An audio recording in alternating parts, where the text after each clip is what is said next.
Hello everyone, this is me again, yours truly, simpleng kapisin niya lang tawa nyo ang akon nga itsura nga very kahagard kilang tawa anon nanan ina ang aton hilimuson so nga aga. So ginampisahan ko na ang papanghimos, so hindi pwede nga ang sa babaw lang himuson kay ukay-ukay na gidya. Kailangan na naman himuson step by step, isa kag isa para naman maglimpyo naman ang bayuan sang aton nga bata. So kadamo pa naman sang bayo niya. Hindi na gid siya magkasya and sa iya nga jora box na sa iya nga drawer nga bisan pwede na gani ipakilo pa at least ginagamit pa naton kay tungod nga ganyan tayo matipid tayo hanggat maaari, hanggat kaya gamitin at wag mo nang itapon. So mga bayo niya nga naging panghatag ilang ina ang sa amon sang akon nga magulang sa akon sister kay tungod nga babaye man ang iya nga bata. So ahead lang siya 1 year sa akon nga puya. So tala niya nga di na mag-igo o mga gutok mga bayo sa akon nga bata ginadiretso sa akon ginahatag so mabakal kapas ara nagpang relief lang ako for only 100 pesos pero lang tawa hindi ko balaan kung paano na siya nga himuson. Pero dapat maamo na nga bayo ginahalayin na siya or ginahang kay para sa hindi siya mayukot. Pero santang wala pa kita sang kabinet, amo na ginatago ko dan na ina kay hindi gid man siya magamit sang pang-adlaw-adlaw niya sa pag-eskwela kasi syempre naka-uniform ina siya per me.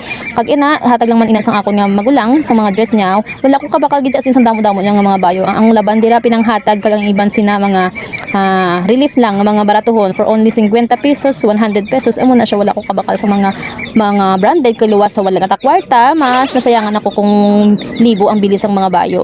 So ako na siya ginumpisahan sa mga dress niya nga aragin panghatag man asang akon magulang.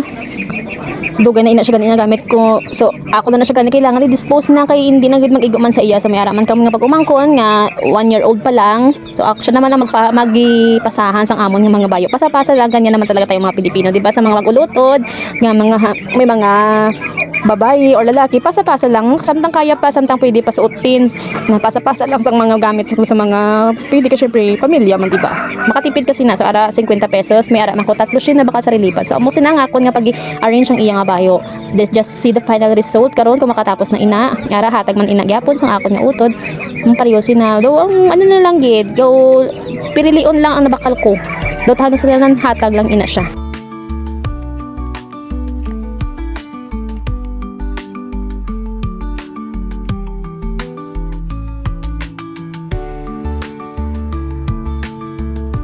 Dapat sinigan sa iya mga dress nakahang pero mas prefer kung nakatago ini na naka-fold para hindi mahigkuan kay kung nakahang siya dapat sa close man yung cabinet pero kung open ang cabinet nyo mas mahigkuan man lang siya gyapon kay hindi man adlaw-adlaw na gamit so mas okay yung nakatago. So sa kadamo pa naman balas ang iyang mga bayo nga mga hinagtagan sa mga binaklan ko nga mga ukay-ukay gamo na gid siya kung lalo na kung siya man lang kapili sang iyang mga bayo ang suksokon after niya maligo. So ako sila nagasunod so subong gid iba ko na ang style sang akon nga pagi-fold sa pagbutang sa iyang jurab box. So samtang nagapamigod kita, tamang pakit danay para sa aton lola nyo nga ma-haggard na gid siya. Aga pa ng lutoy na. So amo na siya ang pagbutang ko para makita nyo sinadyayon kung anong inyong mga bayo ang ginapangita. Kaysa sa nakapatong-patong, mas okay ang ina nga ideya para naman hindi ka mabudlayan pangita or siya, inyong mga kabataan, mabudlayan pangita sa mga suksokon niya.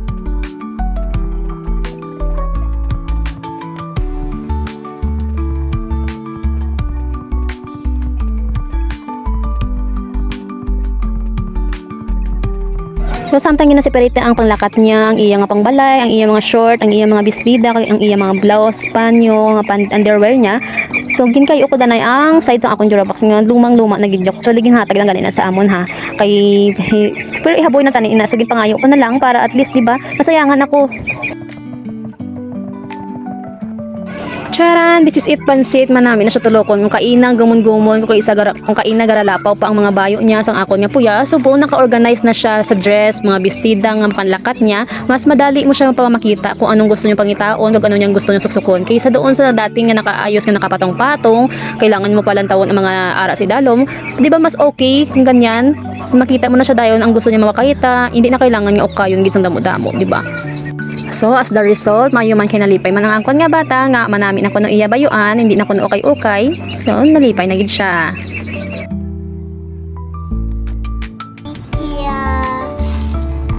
Welcome.